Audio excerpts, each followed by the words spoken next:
this morning entitled God's World Too.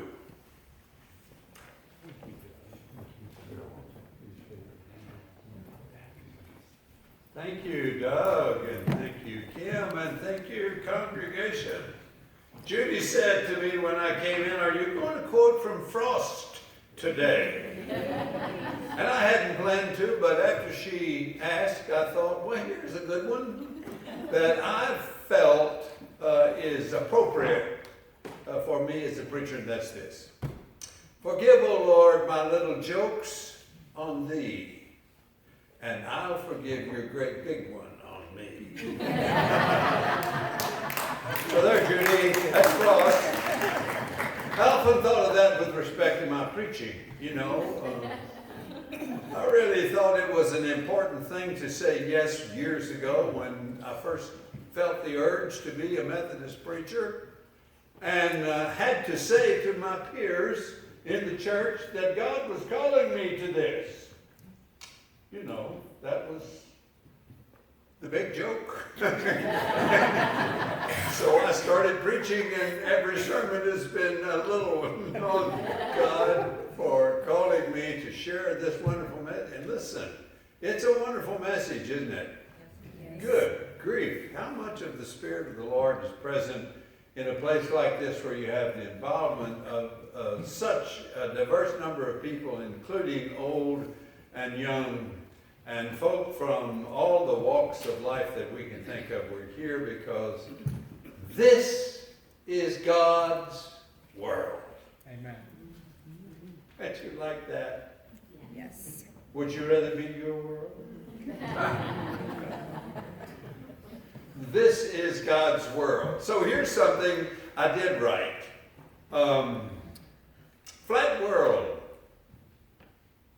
Round world. Old world, new. My world, your world. God's world, too. Hot world, cold world, elfin blue, up close and distant, intriguing hue. God is present in so many different ways in our world. God is present in the way in which we listen and obey as folk who ascend the hill of God to the place where God wants us to be with sincere hearts and lives.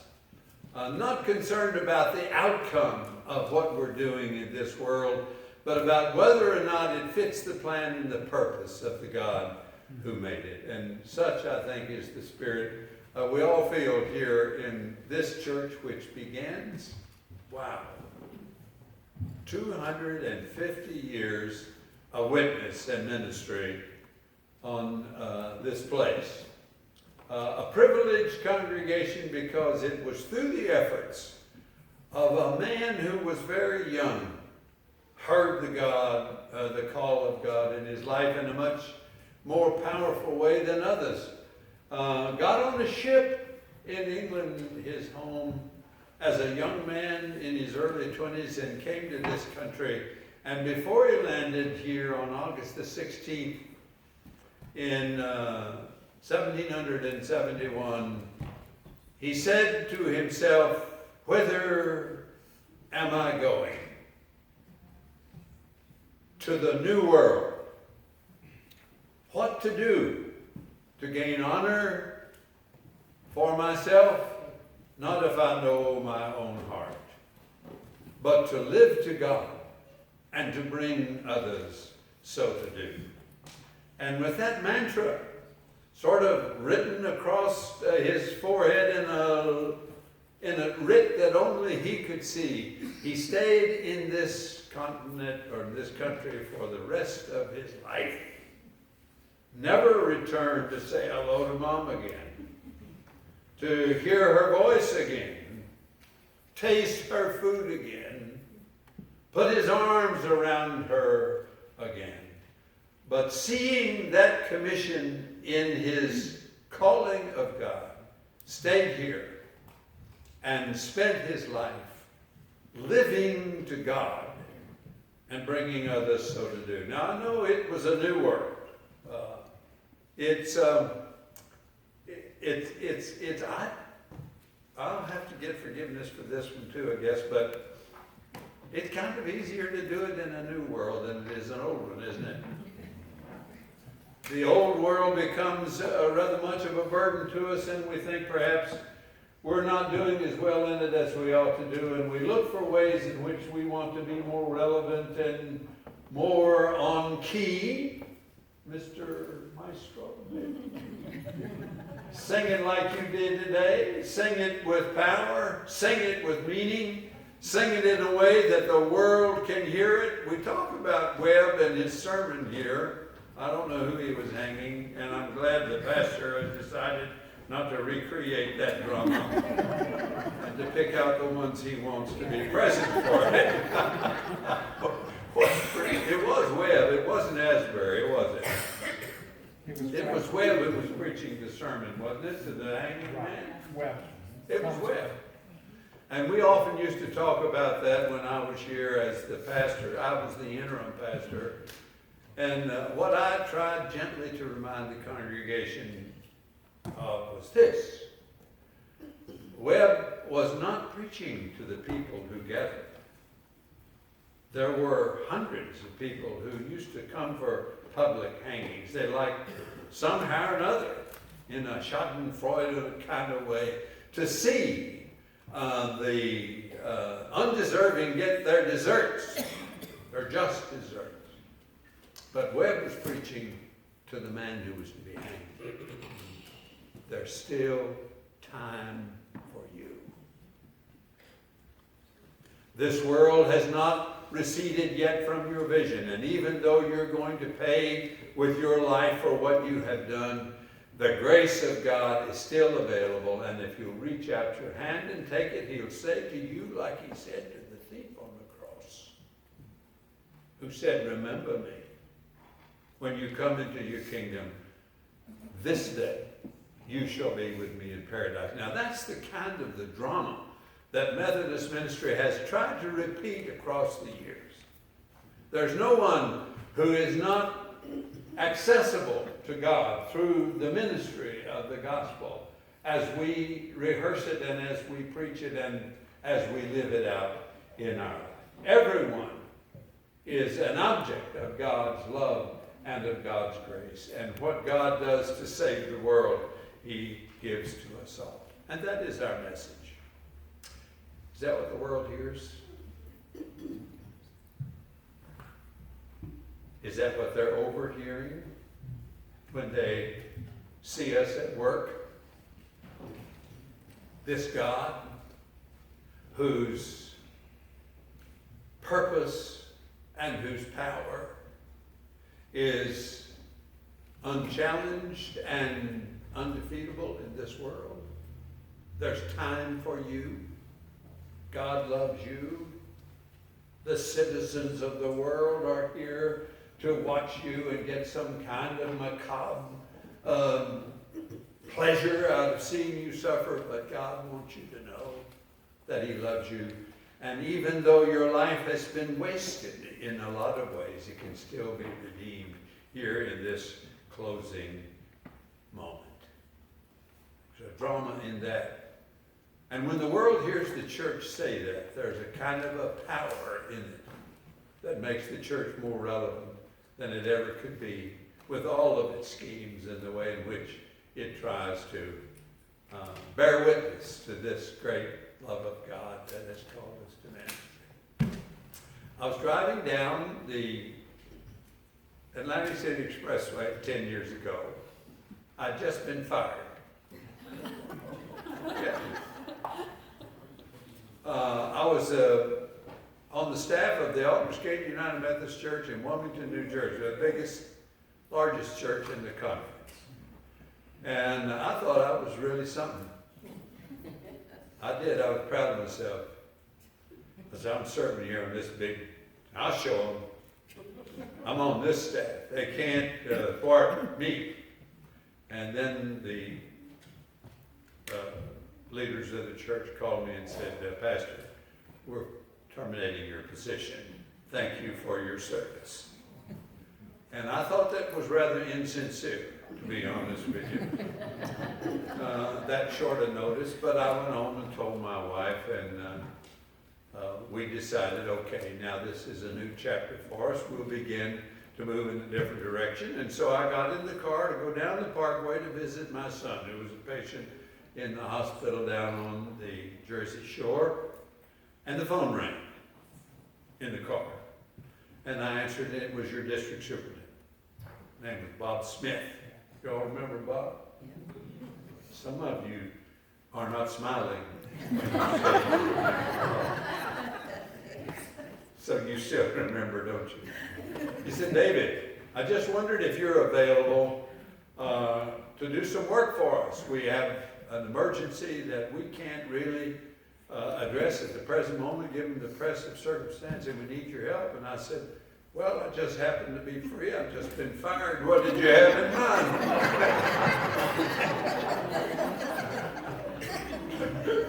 I've got great credentials. Here's my pink slip. I'll show that to you. Bob said, well, I'm going to Russia to work at the seminary we started there. And I'll be out of town for 2 weeks, and I wondered if you'd go to Burlington and preach. And I said, well, of course I'd go to Burlington and preach, because one of the places I landed as a young preacher in this conference was just down the road here in Delran. And so I knew Burlington County, and I knew this was a huge church in those days. And it never crossed my mind that I would ever be assigned to preach in this church. And I said, yes, I'll go. And so I came up here to talk to your staff parish committee about preaching for 2 weeks. And Bob said, then while you're talking about the next 2 weeks, why don't you just talk about the next year? Because we need a preacher there for a whole year. So I said, well, I'll talk to him about it. So I told y'all what I did as an intentional interim minister, and that I'd be happy if you wanted to have someone in your midst to do the things that I do as an intentional interim minister. I'll talk to you about doing it. And when I explained to him what I did, Jim Waite said, well, that's the dumbest thing I ever heard in my life.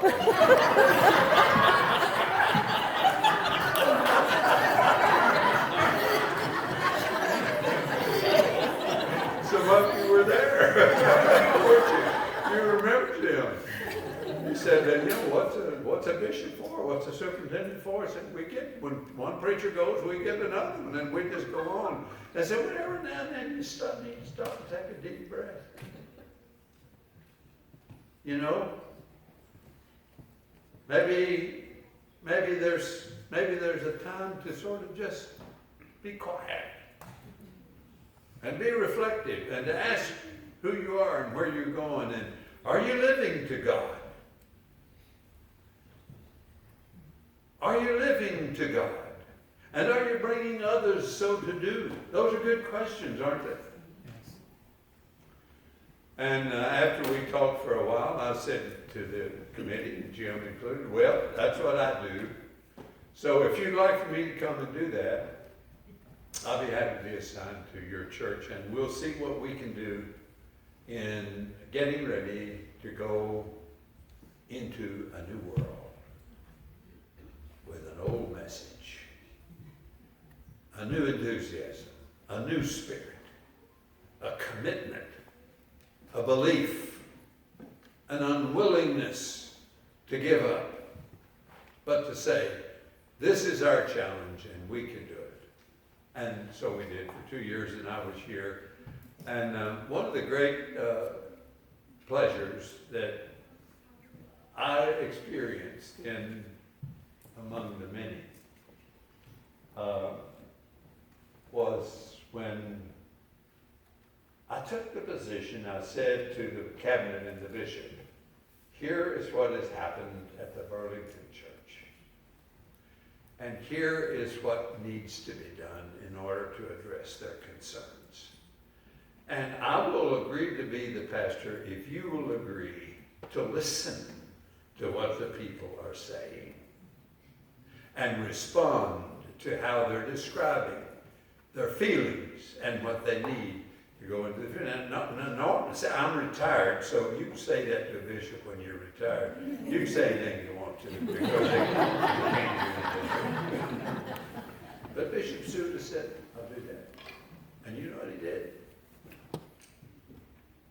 when I was ready, after the 2-year contract to leave, he came to this church as your bishop. I've never seen this happen before or since. And he got your leaders together and he apologized to you for what had happened. And he said, I plan to do something about that. I'm going to send you a pastor that fits the profile you believe is appropriate for leadership in your church. And so he sent you. Isn't that wonderful? Tom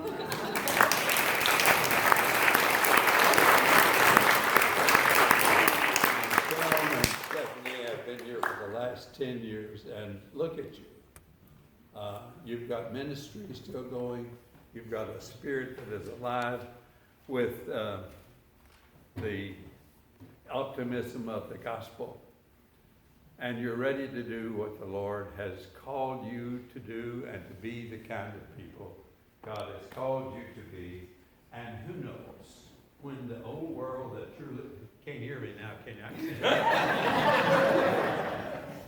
The old world you're living in becomes a new world and is full of possibilities that you've yet to see and to realize. Notice in the bulletin that you're going to meet at the Charge Conference at the Calvary Church. Yes, Calvary Korean. One of my great privileges as a district superintendent years ago was to charter that church. That was the first Korean church chartered in the old southern New Jersey annual conference, and I was the person who committed the crime. And I'll say it that way because it was chartered using the Korean language, of which I did not understand a single syllable. In the basement of the United Methodist Church in New Brunswick, there were 30 Korean people gathered together. They were strangers in a new world. And they wanted to know if they could organize themselves to live to God and bring others so to do. And a Korean pastor from the north came down and translated. For that charter meeting, it took us 3 hours to get through what you normally get through in 5 minutes. But when we finished that afternoon of work, we had a new church that was looking at a new world and a new opportunity to serve God. So, I thought that was pretty good. I was proud of myself. I thought I did it. See, I'm humble. I thought I did it. I chartered a new church. I didn't charter anything. I ran a meeting that was actually animated and rooted in the purposes of the God who is the Lord of creation, who is, as the psalm has said, the creator of this world. And those people found themselves in a strange world with a new mission and a new spirit. Well, I never went back to that church. Ever. Until 3 years ago, I got a call from them. We are celebrating our 40th anniversary. Wow. Would you come and just show up? Didn't ask me to speak or anything like that. Just be there, because you were the guy that was here when we started. And I said, oh, that'd be fun. I'd love to come. So I went. And there it was. A church in a building that they had bought and built, and they had 700 people in there. Wow. I think the original 30 were still there. Close. I saw some of them I recognized. And to show you how God put you in your place, I was sitting on the dais, and there was an empty chair beside me that was reserved for the Korean pastor who had translated in the meeting where we chartered the church. He was not there. But about 15 minutes into the ceremony, he came in and he took his seat beside me there. And he began to look through the program, and I saw him perusing the outline of the program and all, and presently I felt his elbow this way, nudging. And I turned and said, yes. He said, is David Finch here?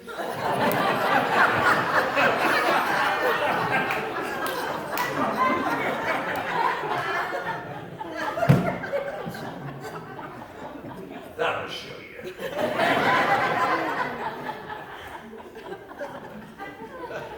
Flat world, round world, old world, new. Your world, my world, God's world, too.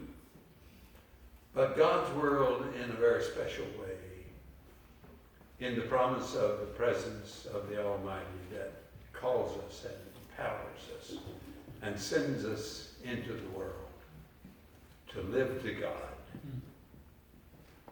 and to bring others so to do.